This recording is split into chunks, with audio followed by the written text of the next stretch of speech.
सबसे पहले तो आपका बेहद शुक्रिया। आपने मुझे एक बार फिर से मौका दिया कि मैं अपनी बात दुनिया तक पहुंचा सकूं।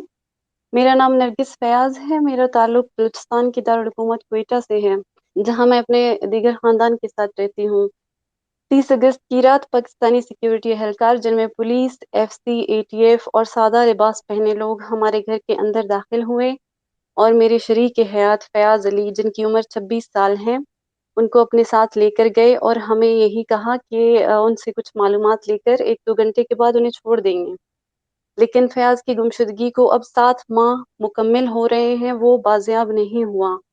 फयाज की गुमशुदगी के एक दिन बाद मेरी प्री मेच्योर डिलीवरी हुई और आज तक उस बच्चे का नाम हमने फयाज के इंतजार में नहीं रखा। फयाज एक स्टूडेंट है और मासूम है, बेगुनाह है। उसका किसी सियासी तंजीम से भी कोई वाबस्तगी नहीं रही है। फयाज की गुमशुदगी के बाद हमने पुलिस थाने से इब्तिदाई रिपोर्ट दर्ज कराने की दरख्वास्त की तो वो रद्द कर दी गई। 3 महीने की मिन्नत समाजत के बाद उन्होंने एफआईआर काटी, वो भी इस शर्त पे कि हम बयान में नामालूम अफराद का नाम दर्ज करेंगे। हमने फयाज की बाहिफाजत बाजियाबी के लिए हर दर पर दस्तक दी, कमीशन में केस फाइल कराई। वलीद इकबाल, बिलावल भुट्टो जरदारी, फिरी मजारी साहिबा, सेनेटर मुश्ताक, शकीला नवीद, सबसे फयाज की बाजियाबी के लिए मदद मांगी, उन्हें खतूत लिखे।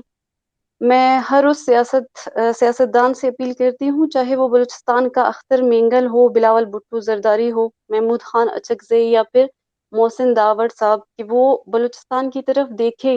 बलूचिस्तान में जो दहाइयों से जबरी गुमशुदगी का तसलसल है, उसको देखे। बलूच और बलूचिस्तान को इतना डिह्यूमनाइज किया गया है कि उसके मसाइल को मेन स्ट्रीम मीडिया, यहाँ तक कि हमें भी नहीं दिखाए जाते। आप देखेंगे कि बलूचिस्तान में जिन लोगों की मसख शुदा लाशें मिलती हैं या फिर गुमशुदा होते हैं, वो कोई चोर डाकू नहीं होते, पाकिस्तानी आइन के पासदार होते हैं।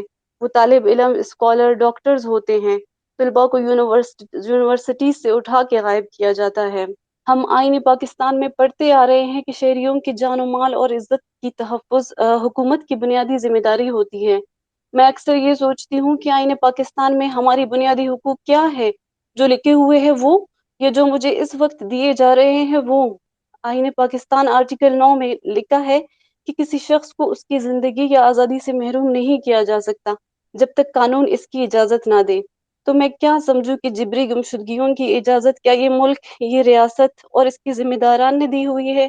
अगर नहीं तो फिर रोज़ बरोज़ जिबरी गुमशुदगियों में क्यों इजाफा हो रहा है? क्यों हमें नहीं बताया जाता कि हमारे प्यारे कहाँ हैं और किस जुर्म की सजा काट रहे हैं? आज पाकिस्तान, बिलखुसूस बलूचिस्तान में मौजूद हर एक को पता है कि इंसानी हुकूक की खिलाफ वर्जियाँ किस हद तक संगीन शक्ल इख्तियार कर चुकी है। पाकिस्तान का अपना ही आइन आर्टिकल 14 में यही कहता है कि घर की खलवत काबिल हुर्मत होती है, इसलिए किसी कानूनी अथॉरिटी के बगैर किसी के घर में बशमूल पुलिस किसी को दाखिल होने की इजाजत नहीं।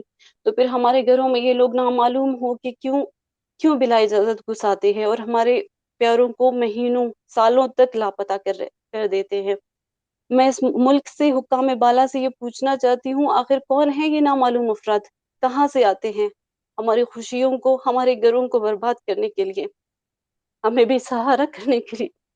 मैं ईमान मजारी साहिबा से दरख्वास्त करती हूँ, वो हमारे इस मसले को आगे ले जाएं, हमारे लिए बात करें, हमारा केस सुप्रीम कोर्ट में रखें। हम बेबस और लाचार है, पाकिस्तान में आप लोग हैं जो हमारी आवाज को जिम्मेदारान तक पहुंचा सकते हैं।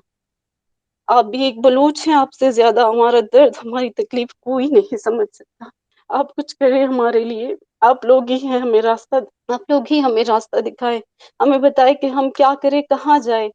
ऐसा कोई दर नहीं जहां हमने दस्तक ना दी हो, मगर हर दर से हमें मायूस लौटाए जा रहे हैं। मैं बजरिया बिल मदद मांगती हूँ सियासतदानों से, इंसानी हुकूक के लंबरदारों से, कि फयाज और हजारा गुमशुदगान को बाजियाब करे। मैं तब समझूंगी हमारी मदद हुई है जब जिबरी गुमशुदगी पर कानून साजी करेंगे, उसको जुर्म करार देंगे। Thank you.